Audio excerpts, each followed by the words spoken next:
하시는 분, 우리가 믿는 하나님입니다. 전능하신 하나님이라는 표현, 그 이상의 표현이 우리에게 없지만 우리의 지각 있는 말들로 하나님의 어떠하심을 어떻게 다 표현할 수 있을까요? 이러한 언어적 한계를 지닌 저희들을 하나님은 이해해 주시리라 믿습니다. 우리의 하나님은 전능하신 하나님이십니다. 그 전능하심으로 무언가를 하신다면 되어지는 모든 일들은 하나님의 전능하심이 담겨진 일들이 될 것입니다. 특별히 우리의 입장에서 한 가지를 생각해 보았으면 하는데요. 하나님, 전능하신 하나님께서 우리에게 베푸시는 회복은 어떤 회복일까요? 왜냐하면 오늘 말씀이 하나님의 회복과 관련된 말씀이기 때문인데요. 다름 아닌 하나님께서 자신의 전능하심을 소개하면서 베푸시는 회복이기 때문에 그렇습니다. 오늘 말씀을 통해 전능하신 하나님께서 베푸시는 회복, 특별히 이스라엘 공동체 가운데 하나님이 어떻게 함께 하시는지를 통해서 우리의 삶에도 하나님의 전능하신 그 회복이 어떻게 함께 하는지를 함께 말씀을 나누려고 합니다. 오늘 말씀에서 하나님은 이스라엘 민족에게 회복을 주시는데 그 회복이 어떠한 회복일지를 구체적으로 실제의 모습으로 말씀해 주십니다. 그리고 그 회복 가운데로 나오기를 초청하며 그 회복을 누림으로 기뻐할 것을 요청하는 것이 오늘 본문의 말씀입니다. 오늘 본문은 두 가지 회복에 관한 말씀으로 구성되어 있는데요. 하나는 잉태하지 못하여 출산하지 못한 여인에 대한 회복이고요.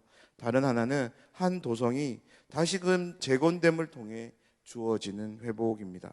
하지만 이 두 상황 모두는 이스라엘 민족을 가리키고 있습니다. 1절에서 한 여인이 소개되는데요. 잉태하지 못하며 출산하지 못하는 여인으로 소개되고 있습니다. 고대 이스라엘 사회에서 잉태하지 못하는 여인은 그로 인해 출산하지 못하는 것은 여인에게 있어서 가장 수치스러운 경우였습니다. 왜냐하면 이러한 여인은 어떤 죄를 하나님 앞에 지은 것이 분명하다라는 그 죄가 너무나도 크기에 하나님께서 한 여인에게 자녀 낳기를 합당하지 않다라고 생각했기 때문에 주시지 않는다라고 그런 생각들을 가졌다고 합니다. 그로 인해 자녀를 낳지 못하는 여인들은 일반적인 삶을 살아갈 수 없었습니다. 계속되는 이사야서의 말씀을 통해 발견할 수 있는 하나님의 회복의 한 모습이 있습니다. 어떠한 회복이냐면 역전시키시는 회복입니다. 하나님이 베푸시는 회복은 상황을 역전시키시는 반전이 일어나는 그러한 회복입니다. 지금까지 나무 한 그루 없는 황폐한 곳이었습니다. 하지만 하나님의 회복을 통해 그곳은 나무가 풍성한 무성한 곳으로 변화되게 됩니다. 먹을 것이 없어 배고픔을 통해서 가난했던 그곳이, 그래서 눈물과 고통이 마르지 않던 그곳이 풍성한 먹거리로 인해 배부름과 웃음이 가득하게 되는 곳으로 반전되는 그런 회복, 그것이 하나님이 베푸시는 회복인 것을 이사야서를 통해서 우리는 계속적으로 보고 있습니다. 오늘 말씀에서도 자녀가 없음으로 인해 홀로 된 여인이 남편이 있는 여인보다 자녀가 더 많게 될 것이라고 하나님은 말씀하십니다. 사랑하는 여러분, 이러한 반전을 내리시는 하나님이 우리가 믿고 신뢰하며 지금 우리의 삶에 함께 하시는 하나님이심을 믿습니다. 2절에서 여인을 향해 내 장막터를 넓히라고 말씀합니다. 내 처소의 휘장을 아끼지 말고 널리 펴라고 말씀합니다. 줄을 길게 하고 말뚝을 견고히 하라고 말씀합니다.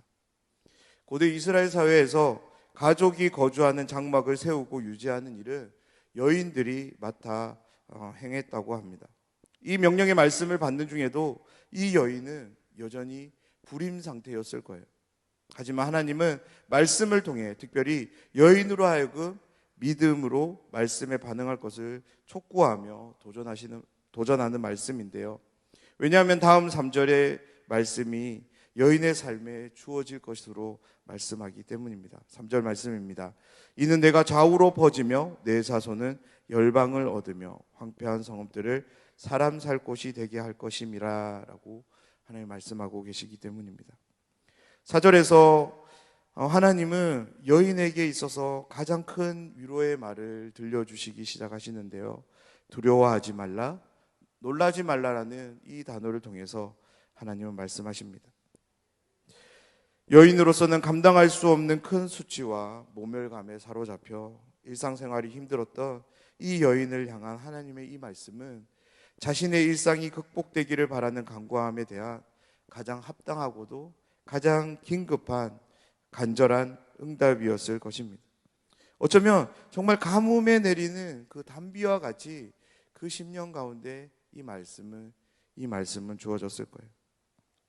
하지만 하나님의 말씀은, 하나님의 위로는 단순히 말씀으로 말하는 것으로 끝나지 않는데요. 여인으로 하여금 두려움에 사로잡힐 수밖에 없었던 그 환경들을 하나님께서 해결해 주실 것을 또한 약속하십니다. 자신은 원하지 않았지만 자신의 삶에 주어진 이 수치의 근원들을 하나님은 해결해 주십니다. 그리고 여인으로 하여금 그때의 수치를 다시 기억함이 없으리라는 소망을 또한 말씀으로 주십니다. 5절에서 하나님의 한결같은 사랑을 의미하는 헤세드, 그 헤세드가 왜 이 여인과 함께 하게 되는지를 이유를 밝히는데요. 왜냐하면 하나님이 이 여인을 지으셨고 친히 남편이 되어주시기 때문이라고 말씀합니다. 그리고 하나님에 대한 소개의 표현이 이어지는데요. 만군의 여호와로 소개가 됩니다. 만군의 여호와라는 이 말은 이사야는 자신이 쓴 이사야서에서 온 땅을 지으신 분, 친히 온 땅이 자신의 것이 되기에 그 땅을 다스리고 통제하시는 분을 의미하는 말로 사용하는 말인데요. 다름 아니 이 말 속에는 하나님의 전능하심이 담겨져 있고요. 하나님의 통치와 다스림이 담겨져 있는 표현입니다. 그리고 계속해서 이사야는 이 하나님에 대해서 거룩하신 이로 소개하고 있습니다. 7절부터 하나님의 헤세드는 본격적으로 구체적으로 이 여인의 삶에 함께 하는데요. 내가 잠시 너를 버렸으나 라는 말로 시작됩니다. 이스라엘의 범죄함, 특별히 우상 숭배는 하나님으로부터 멀어지게 했습니다. 죄를 지은 것은 분명 이스라엘 민족이었습니다. 하나님은 늘 그들과 함께 하셨고 그들을 사랑하셨습니다. 하지만 이스라엘 민족은 하나님만을 온전히 사랑하지 않았습니다. 하지만 그들을 회복시킬 것을 결정하신 하나님은 그들의 잘못은 헤아리지 않으십니다. 하나님의 더 큰 사랑에 초점을 맞추시는데요. 큰 긍휼로, 다름 아닌 헤세드로 너를 다시 모을 것이라고 하나님 말씀하십니다. 사랑하는 여러분, 오늘 이 말씀에서 우리가 기억해야 할 것이 있는데요. 우리의 범죄함을 통해 하나님의 진노가 우리의 삶에 주어진다 할지라도 우리는 화를 내시는 하나님을 두려워해야 할 것이 아니라 죄로부터 우리를 돌이켜서 하나님을 향하도록 하나님과의 바른 관계로 회복시키시고자 하는 하나님의 그 사랑, 그 마음을 기억해야 할 것입니다. 왜냐하면 우리가 함께 하시는 하나님은 사랑의 하나님이시기 때문입니다. 비록 하나님의 진노가 너무나도 크고 무섭게 우리를 향한다 할지라도 그 진노는 우리를 멸망시키는 진노가 아니라 우리를 회복시키시는 사랑의 은혜임을 우리는 꼭 기억해야 할 것입니다. 다시 한번 7절 말씀을 한번 보겠습니다. 제가 읽어드리겠습니다. 내가 잠시 너를 버렸으나 큰 긍휼로 너를 모을 것이요. 아멘. 7절부터 10절까지 하나님의 헤세드가 어떻게 함께 하는지를 말씀하는데요. 10절 말씀입니다. 산들이 떠나며 언덕들은 옮겨질지라도 나의 자비는 내게서 떠나지 아니하며 나의 화평의 언약은 흔들리지 아니하리라. 너를 긍휼히 여기시는 여호와께서 말씀하셨느니라. 아멘. 산들이 떠나며 언덕들이 옮겨질지라도 하나님의 자비, 헤세드, 이 헤세드는 떠나지 않을 것이라고 말씀합니다. 나의 화평의 언약은 흔들리지 않을 거라고 말씀합니다. 긍휼, 헤세드를 베푸시는 분이 다름 아닌 하나님이신데요. 이 하나님께서 이렇게 말씀하신다라고 이사야는 선언하고 있습니다.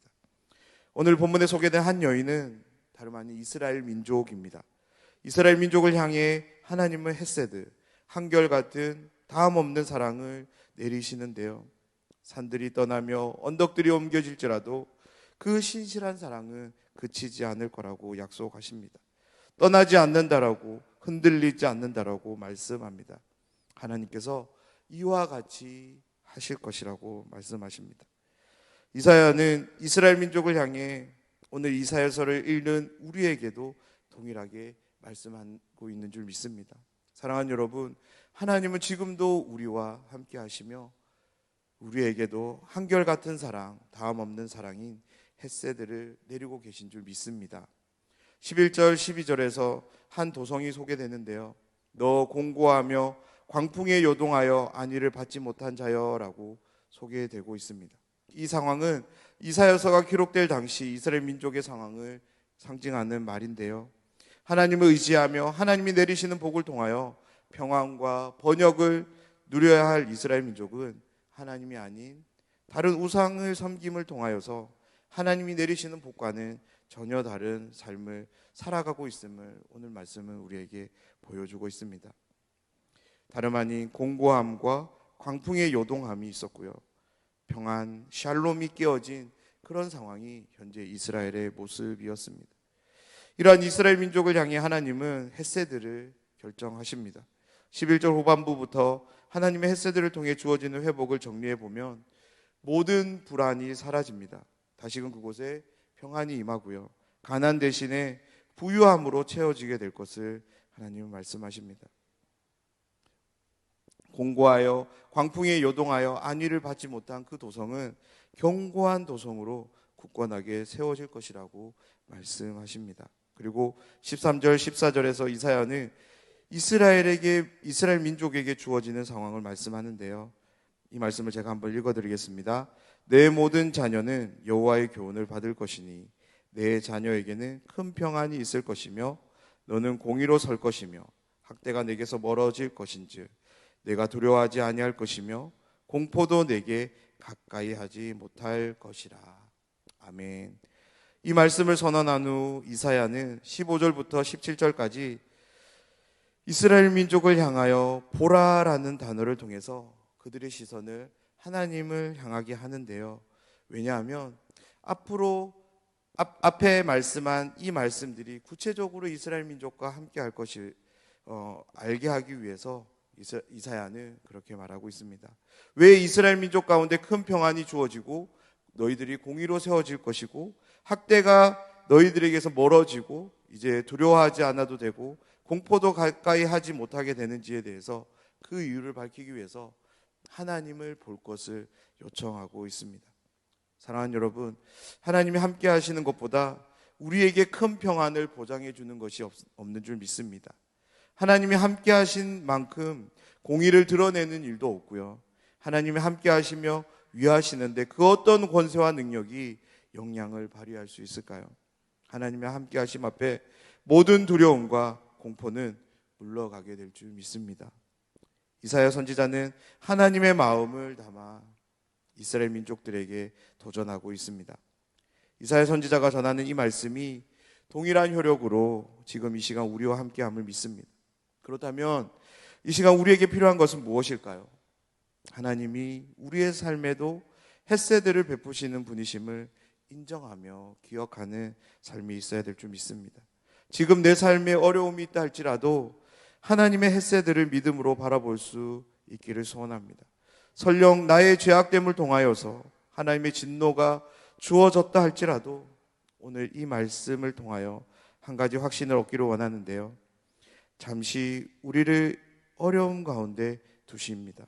하지만 이후에 이전의 모든 어려움은 기억조차 못하도록 하나님은 큰 긍휼로 우리의 삶에 내려주실 줄 믿습니다. 하나님의 헷세드는 지금 우리를 향하고 있습니다. 오늘 함께 나눈 이 말씀을 마음에 새기며 우리를 향하고 있는 하나님의 헷세드, 그 헷세드 안에서 허락하시는 하나님의 풍성한 은혜와 복을 받아 누리는 저희들의 생애와 삶이 되기를 바라고 기도하는 오늘 하루가 되기를 간절히 소원합니다.